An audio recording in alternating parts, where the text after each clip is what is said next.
তোমরা চলে এসেছো। এই যে good morning, welcome back to my new blog. আজ রবিবার, আবার একটা উইকেন্ডের নতুন ব্লগে তোমাদেরকে স্বাগত জানাই।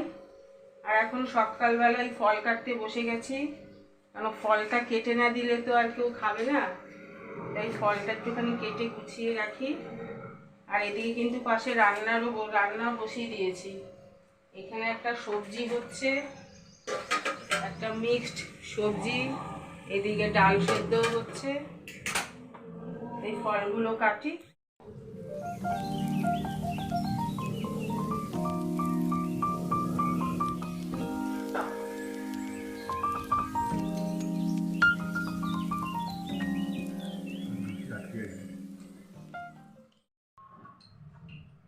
সকালে কিন্তু অনেক কিছু রান্না করে ফেলেছি। এখানে পালং শাক হয়ে গেছে, শিম ছেচকি, এদিকে হচ্ছে ডাল, আর এদিকে চিকেন ম্যারিনেট করা আছে। আর ওইদিকে আমাদের বসুনগর মাঠ, এখান থেকে ভালো দেখা যাচ্ছে না। আজকে আবার খেলা আছে, আজকে সিনিয়র সিটিজেনদের খেলা, ওই যে ওখানে ক্রিকেট খেলা হচ্ছে। আর এখানে আমাদের পাখা এখন ওয়ার্কশপে যাচ্ছে, পাখাটার গন্ডগোল হয়েছে, ওই যে ওই ঘরের পাখাটা। হ্যাঁ,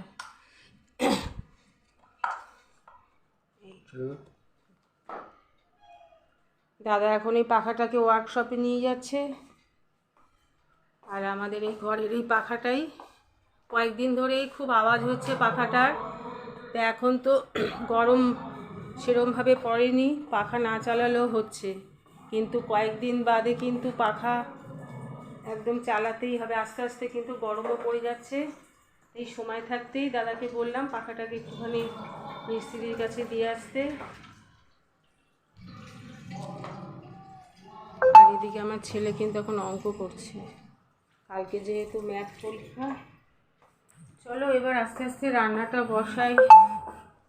3টে ডিম সেদ্ধ করেছি, এগুলোকে এবারে ছুলতে হবে। গরম ছিল তো, তাই কড়াইয়ের মধ্যে এভাবে জলের ভেতর রেখে দিয়েছি। আমি স্নান করে চলে এসেছি। আর এদিকে আমার লাঞ্চও সার্ভ করা হয়ে গেছে, দাদা খাওয়াও শুরু করে দিয়েছে।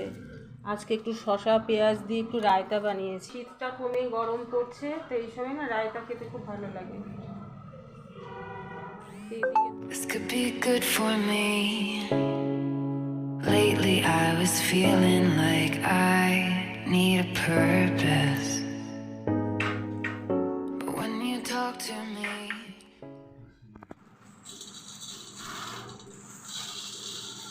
আজ আমাকে ছেলে জিজ্ঞাসা করছে, মা সরস্বতী পুজোয় যে দধি কর্মা মেখেছিলে সেটা কি শুধু সরস্বতী পুজোতেই খাওয়া যায়, অন্য সময় কি আর খাওয়া যায় না? তখনই বুঝতে পেরেছি ছেলের নিশ্চয়ই কিছু একটা বলতে চাইছে। তা বলছে, মা আজকে একটু দধি কর্মা মেখে দাও না।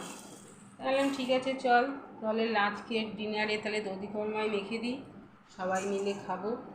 তো এইখানে খই ঢাললাম। সরস্বতী পুজোর সময় 1 প্যাকেট খই এনেছি, পুরোটা তো লাগেনি, তো কিছুটা ছিল, তাই এখানে পরিমাণ মতন একটু খই নিয়ে নিয়েছি। যেহেতু আজকে রাতে আমরা 3 জনে এটাই খাবো, তার সাথে একটু বেশি করেই নিলাম। আর তার সঙ্গে দিচ্ছি কিছুটা চিড়ে। দধি কর্মার মধ্যে না এরকম শুকনো চিড়ে দিয়ে মাখলে বেশি ভালো লাগে। যদি চিড়েটা ধুয়ে নিই তাহলে কেমন একটা জল জল একটা ভাতের মতন সেই হয়ে যায়। নিলাম, এর মধ্যে এক এক করে এবার সব দেবো।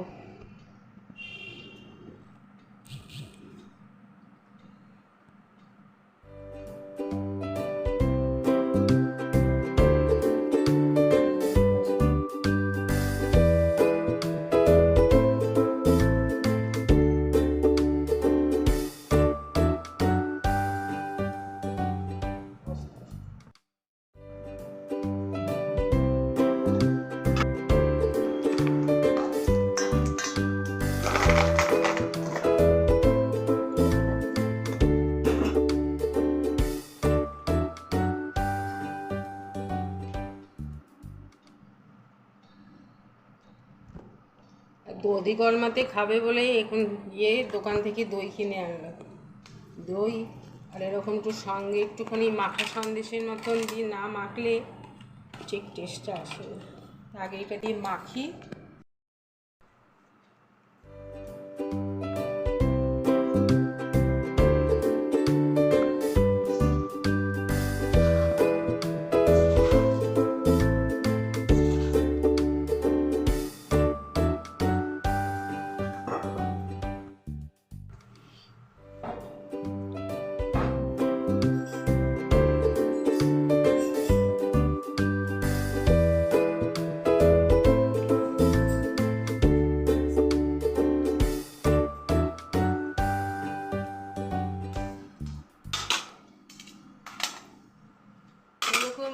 ডিনার তোমরা কারা কারা খাও বাড়িতে আমাকে একটুখানি কমেন্ট করে জানিও।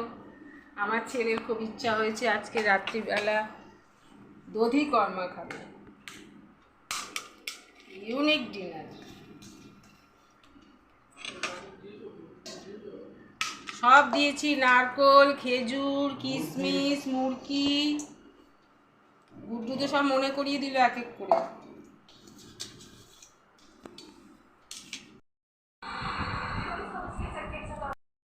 আমাদের প্লেট একদম চেটে পুটে একদম সাফ হয়ে গেছে, তিনজনের প্লেট পুরো ফাঁকা। কিরে কেমন খেলি আজকে ডিনার? ওই ছেলে ভালো খেয়েছিস? আবার খাবি নাকি? আরেকদিন হবে? হ্যাঁ কেন পেট ভরেনি? পেট ভরেনি? ওরই বা কী দোষ? এখন ঘড়িতে কটা বাজে? এখন বাজে 9:25। আমাদের আজকে তাড়াতাড়ি ডিনার হয়ে গেছে। চলো বন্ধুরা, তাহলে আজকের মতন তো আমাদের ডিনার সব হয়ে গেল। আর এগুলো ও এখন বলছে যে পেট ভরেনি, কিন্তু জল খেলে কিন্তু আস্তে আস্তে পেটটা ফুলবে। তাহলে আজকের মতন ব্লগটা এখানেই শেষ করব। দেখা হবে আবার নেক্সট উইকে আরেকটি নতুন ব্লগে। ততক্ষণ ভালো থাকবেন, সবাইকে ভালো রাখবেন। আর আমার ভিডিও যদি আপনাদের কোনো কিছু ভালো লেগে থাকে তাহলে প্লিজ একটা লাইক, শেয়ার ও সাবস্ক্রাইব করবেন। আর যেসব বন্ধুরা আমার চ্যানেলটা নতুন দেখছে তারা আমার চ্যানেলটাকে সাবস্ক্রাইব করে দেবেন। আর পুরনো বন্ধুদের রিকোয়েস্ট করছি আমার এই চ্যানেলটাকে একটুখানি আপনাদের বন্ধুদের সঙ্গে একটু শেয়ার করবেন। তাহলে আজকের মতন গুড নাইট, দেখা হবে নেক্সট উইকে।